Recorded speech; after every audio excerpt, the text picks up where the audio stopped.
Hi, I'm Aniysa Alexander. I'm a Brooklyn native.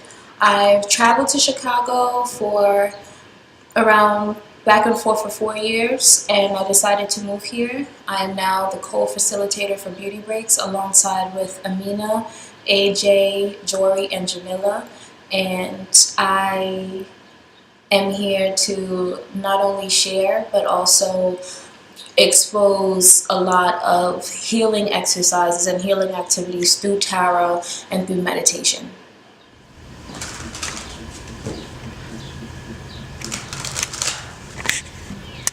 So I'm shuffling because we are searching for an energy to help keep us in balance.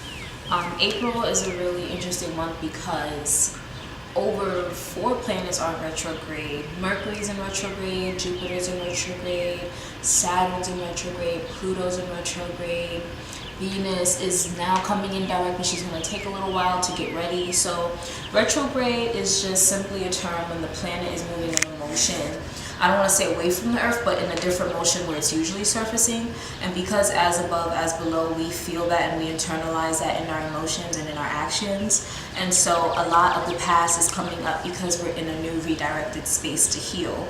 Because everyone feels a little imbalanced, either there's extreme emotions of happiness or extreme depressive moments or just like repetition of patterns, I want to pull a card that we're all universally feeling that will kind of give us a solution to dealing with this period.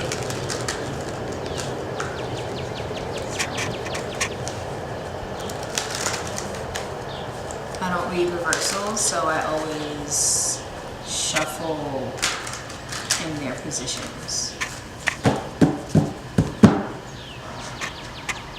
And in the deck.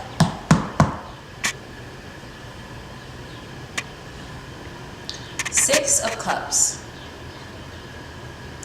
Cups in tarot is the emotional space. It is our response to our emotions and to what is going on around us environmentally.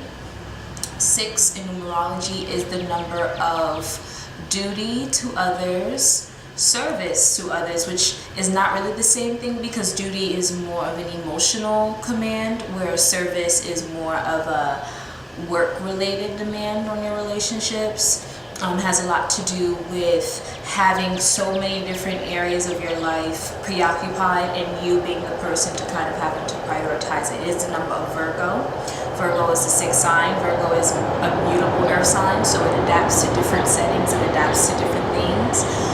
With water and dealing with the number 6 lets us know that we are pouring our emotions into many different facets, be it our relationships, be it our creativity, be it our response to environment. All of these different things kind of form our emotions, and because it's the 6 of Cups and these are retrogrades, it lets me know that a lot of reminiscence and a lot of nostalgia, a lot of childhood domesticated beliefs are still with us. So this card is really important because not only does it allow us to make space to connect with our younger selves, but also give our new selves, our new space, the shine that it needs.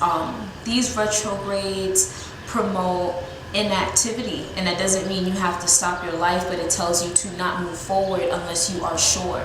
Don't move forward unless you know what it is you need to do for yourself. So this card is a gentle reminder to connect with what it is you love, connect with inner peace, and give your inner child the space it needs to express itself, and make sure it kind of synchronizes with the new lessons that you're doing.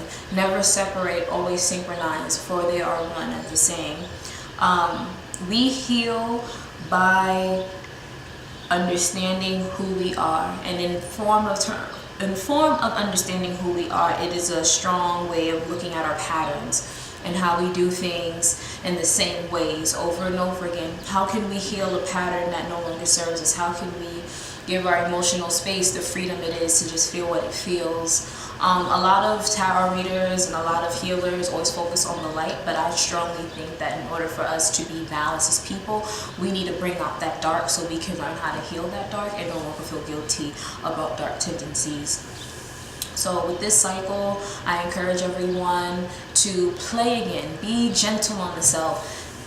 Give yourself a day or even an hour to just really just be. If that means coloring in a coloring book, or singing out loud, or dancing, banging up the drums, whatever your emotions need to kind of feel rooted again from childhood experiences that were pleasant, I encourage you do it. And also, in balance, give your new space the area it needs to express itself. So if you no longer feel your relationship serve you, give yourself the new space of being alone for a little bit. Give yourself the new space of meeting other people. This is time to make room.